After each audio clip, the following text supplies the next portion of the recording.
Pernah nggak kamu merasa sudah tidur cukup tapi tetap lelah seharian? Atau kamu begadang demi kerja tapi besoknya malah tidak fokus? Buku Why We Sleep karya Matthew Walker menjawab semua pertanyaan itu. Buku ini membuka mata kita bahwa tidur bukan sekadar istirahat. Tidur adalah pondasi utama kesehatan tubuh dan pikiran. Dalam dunia yang sibuk dan penuh distraksi, tidur justru jadi kunci produktivitas dan umur panjang. Yuk, kita bahas isi buku ini dan temukan rahasia kenapa tidur itu lebih penting dari yang kita kira.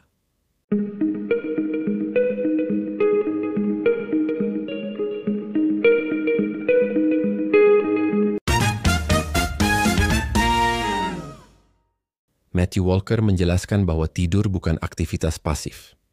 Saat kita tidur, otak dan tubuh bekerja keras untuk memperbaiki, menyusun ulang, dan menyegarkan sistem kita.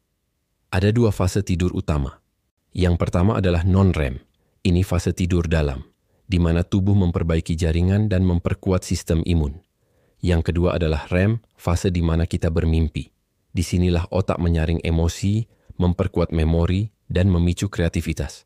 Tanpa dua fase ini, kita tidak hanya lelah, tapi juga rentan stres, sulit fokus, bahkan mudah jatuh sakit. Kurang tidur bukan masalah sepele. Walker menyebut kurang tidur sebagai epidemi global yang diam-diam merusak kita. Tidur kurang dari 6 jam per malam dapat meningkatkan risiko serangan jantung hingga 200%.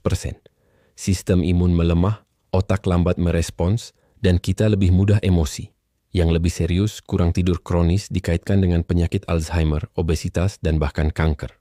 Dalam satu eksperimen, orang yang tidur 4 jam sehari selama seminggu menunjukkan penurunan fungsi otak setara dengan mabuk alkohol.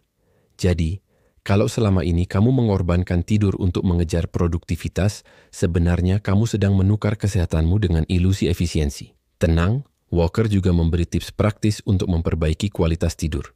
Yang pertama, tidur dan bangunlah di waktu yang sama setiap hari, termasuk akhir pekan. Konsistensi itu penting untuk ritme tubuh. Yang kedua, hindari kafein setelah jam 2 siang. Kafein bisa menetap di tubuh sampai 8 jam. Yang ketiga, jauhi layar gadget minimal 30 menit sebelum tidur. Cahaya biru dari layar menghambat produksi melatonin, hormon tidur alami. Keempat, buat suasana kamar tidur sejuk, gelap, dan tenang. Dan yang terakhir, lakukan rutinitas tenang sebelum tidur. Bisa dengan membaca buku, mandi air hangat, atau latihan pernapasan. 1 jam sebelum tidur adalah waktu sakral untuk menenangkan tubuh dan pikiran. Ada mitos populer, kalau mau sukses, tidurnya dikit aja. Padahal, banyak orang sukses justru sangat menjaga waktu tidurnya. Otak yang cukup tidur akan lebih fokus, lebih kreatif, dan lebih stabil secara emosional. Tidur bukan penghambat produktivitas, tapi bahan bakarnya. Walker bahkan menyebut, semakin baik kualitas tidurmu, semakin besar potensi kamu untuk berpikir jernih dan membuat keputusan penting. Jadi tidur itu bukan buang-buang waktu, tapi investasi terbaik untuk kesehatan, karier, dan kebahagiaanmu. Kesimpulannya, tidur bukan sekadar kebutuhan, tapi hak tubuh yang harus kita penuhi dengan hormat.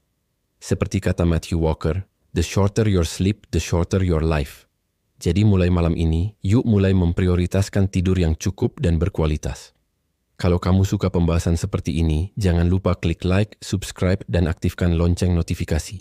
Sampai jumpa di langkah lebih baik berikutnya hanya di La Leba.